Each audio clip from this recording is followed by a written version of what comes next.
Good morning students. Myself Parveen Rani from Rajiv Gandhi government college for women Bhiwani. आज का हमारा topic है महासागरीय जल का तापमान तथा लवणता। महासागरीय जल का तापमान स्थलमंडल और वायुमंडल की भांति महासागरीय जल के लिए भी सूर्य ही ऊष्मा का प्रमुख स्रोत है। यानी कि जो महासागर का जल गर्म होता है वो सिर्फ सूर्य के द्वारा ही होता है।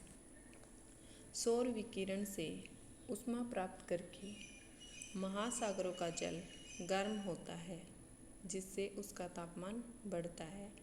यानी कि सूर्य से आने वाली किरणें ही महासागरीय जल को गर्म करती हैं। महासागरीय जल का तापमान सभी जगह और सदा एक सा नहीं रहता, बल्कि वह बदलता रहता है। अर्थात स्थान के संदर्भ में यह बदलता ही रहता है। तापमान में यह अंतर क्षैतिज दिशा में ही नहीं अपितु लंबवत अर्थात गहराई के अनुसार भी बदलता है। सामान्यतः महासागरीय जल का तापमान लगभग -5 डिग्री सेल्सियस से 33 डिग्री सेल्सियस के बीच रहता है।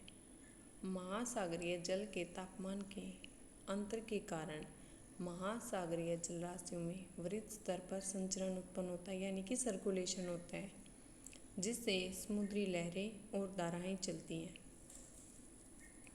महासागरीय जल के गर्म और ठंडा होने की प्रक्रियाएं। महासागरीय जल 2 विधियों द्वारा गर्म होता है। नंबर 1 है सौर विकिरण के अवशोषण द्वारा। सूर्य की किरणें काफ़ी गहराइयों तक पहुंचकर समुद्री जल को गर्म करती हैं। इससे समुद्री जल में पर्याप्त ऊष्मा जमा हो जाती है। समुद्री जल मुख्यतः सूर्यातप से ही गर्म होता है।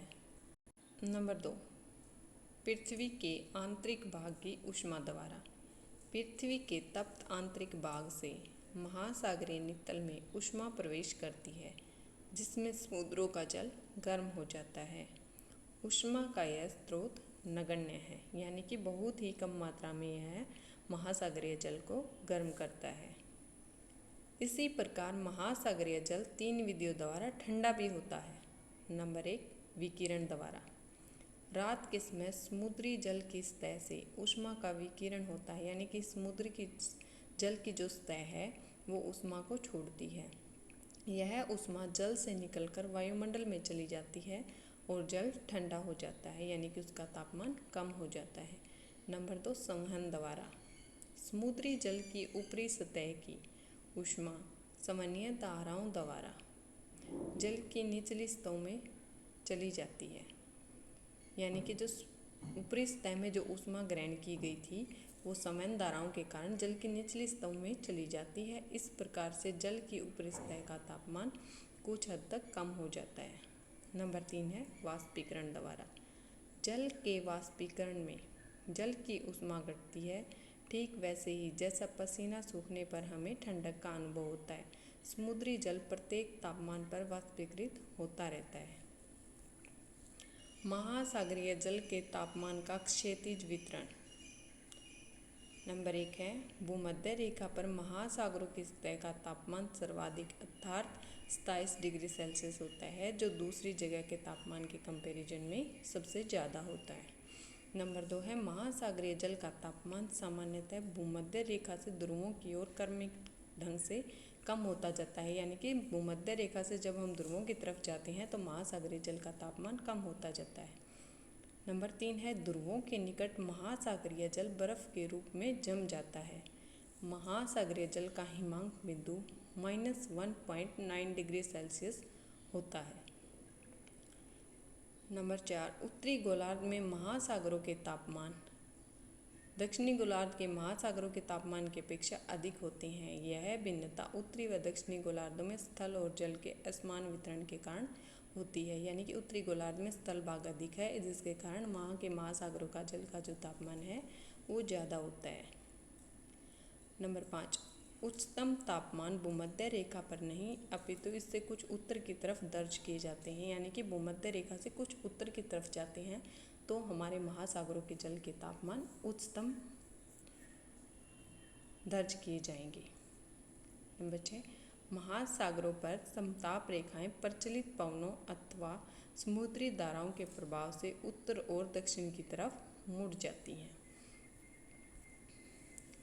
स्थलमंडल और वायुमंडल के तापमान को प्रभावित करने वाले कारकों की अपेक्षा जलमंडल के तापमान को प्रभावित करने वाले कारक अधिक जटिल होते हैं। महासागरों पर तापमान को नियंत्रित करने वाले प्रमुख कारक निम्नलिखित हैं। नंबर 1 है अक्षांश। भूमध्य रेखा पर सूर्य की किरणें लंबवत और ध्रुवों की ओर तिरछी पड़ती हैं। परिणाम स्वरूप भूमध्य रेखीय क्षेत्रों में महासागरीय जल का औसत वार्षिक तापमान से अधिक रहता है और ध्रुवों की ओर जाने पर समुद्री जल का तापमान घट जाता है। 0 डिग्री की जो समताप रेखा है ध्रुवों के चारों ओर टेढ़ा मेढ़ा वृत्त बनाती है और सर्दियों के मौसम में थोड़ा सा भूमध्य रेखा की ओर खिसक जाती है, क्योंकि भूमध्य रेखा की तरफ तापमान कम हो जाता है। नंबर 2 है प्रचलित पवनें। स्थल में जल की ओर बहने वाली प्रचलित पवनें समुद्री जल को तट से परे बहाकर ले जाती हैं। हटे हुए गर्म जल का स्थान लेने के लिए नीचे से समुद्र का ठंडा पानी ऊपर आ जाता है, जिसके कारण समुद्री जल का तापमान कम हो जाता है। इसके विपरीत शीतोष्णकटिबंध में पछुआ पवनों के प्रभाव से महाद्वीपों के पश्चिमी तटों पर समुद्री जल का तापमान कम और पूर्वी तटों पर समुद्री जल का तापमान अधिक होता है। नंबर 3 है महासागरीय धाराएं। महासागरीय जल के तापमान को वहां चलने वाली गर्म अथवा ठंडी जल धाराएं भी प्रभावित करती हैं। उदाहरणतः मैक्सिको की खाड़ी में चलने वाली गल्फ स्ट्रीम, यानी कि जो अटलांटिक महासागर में गल्फ स्ट्रीम चलती है नामक गर्म जल धारा उत्तरी अमेरिका के पूर्वी तट के पास तथा उत्तर पश्चिमी यूरोप के पास समुद्र के जल के तापमान को बढ़ा देती है। समीपवर्ती स्थलखंडों का प्रभाव। खुले महासागरों के तापमान सारा साल लगभग एक जैसे रहते हैं, परंतु पूर्णतः अथवा आंशिक रूप से स्थलखंडों से घिरे हुए समुद्रों का तापमान ग्रीष्म ऋतु में अधिक और शीत ऋतु में कम हो जाता है। यानी कि जो समुद्र सतल भाग से घिरे हुए होते हैं उनका तापमान खुले महासागरों की तुलना में ज़्यादा होता है। ऐसे समुद्रों पर निकटवर्ती स्थलखंडों का प्रभाव पड़ता है, जो जल की अपेक्षा शीघ्र गर्म और शीघ्र ठंडे हो जाते हैं। उदाहरण स्वरूप भूमध्य रेखा पर ग्रीष्म ऋतु में खुले महासागरीय जल का तापमान 26 डिग्री सेल्सियस होता है, जबकि लाल सागर का तापमान उन्हीं दिनों में 30 डिग्री सेल्सियस तक पहुंच जाता है, क्योंकि ये चारों तरफ से स्थल भाग से घिरा हुआ है। नंबर 5 है लवणता। प्राय अधिक लवणता वाला महासागरीय जल अधिक ऊष्मा ग्रहण कर लेता है, जिससे उसका तापमान भी बढ़ जाता है। इसके विपरीत समुद्र का कम खारा जल कम ऊष्मा ग्रहण करने के कारण अपेक्षाकृत ठंडा रहता है। नंबर 6 है प्लावी हिमखंड। ध्रुवीय क्षेत्रों से टूटकर आने वाले बहुत अधिक प्लावी हिमखंड जिन महासागरों में मिलते हैं वहाँ के जल का तापमान अपेक्षाकृत कम हो जाता है। उत्तरी ध्रुव के पास ग्रीनलैंड से टूटकर आने वाले हिमखंड पर्याप्त दूरी तक अंध महासागर के जल का तापमान नीचा कर देते हैं। महासागरीय जल के तापमान का लंबवत वितरण। महासागरों की सतह पर सबसे अधिक सूर्यताप प्राप्त होता है, इसलिए महासागरों का सर्वाधिक तापमान जल की ऊपरी सतह पर ही पाया जाता है, क्योंकि जो सूर्य की किरणें हैं वो सबसे ज़्यादा जल की ऊपरी सतह को ही प्रभावित करती हैं और यानी कि गर्म करती हैं। सतह से नीचे गहराई में जाने पर महासागरीय जल का तापमान घटता जाता है, परंतु तापमान की गिरावट की यह दर सभी गहराइयों पर समान नहीं होती है। जो समुद्र में लगभग 200 मीटर से नीचे सूर्य की किरणें प्रविष्ट नहीं हो पाती, यानी कि जो सूर्य की किरणें हैं वह 200 मीटर गहराई तक जल में जाती हैं, उसके बाद उस पर जल का कोई प्रभाव नहीं होता। 3 परत प्रणाली। मध्य एवं निम्न अक्षांशों में महासागरों में तापमान की संरचना को समुद्री सतह से नितल तक 3 परत वाली प्रणाली के रूप में समझाया जा सकता है। नंबर 1 है पहली परत। यह उष्ण महासागरीय जल की सबसे ऊपरी परत होती है जो लगभग 500 मीटर मोटी होती है। जल की इस परत का तापमान 20 डिग्री सेल्सियस से 25 डिग्री सेल्सियस के बीच में होता है। उष्णकटिबंधीय क्षेत्रों में यह परत पूरा साल मौजूद रहती है, जबकि मध्य अक्षांशों में यह केवल ग्रीष्म ऋतु में ही विकसित हो पाती है, क्योंकि शीत ऋतु में वहाँ का तापमान कम हो जाता है।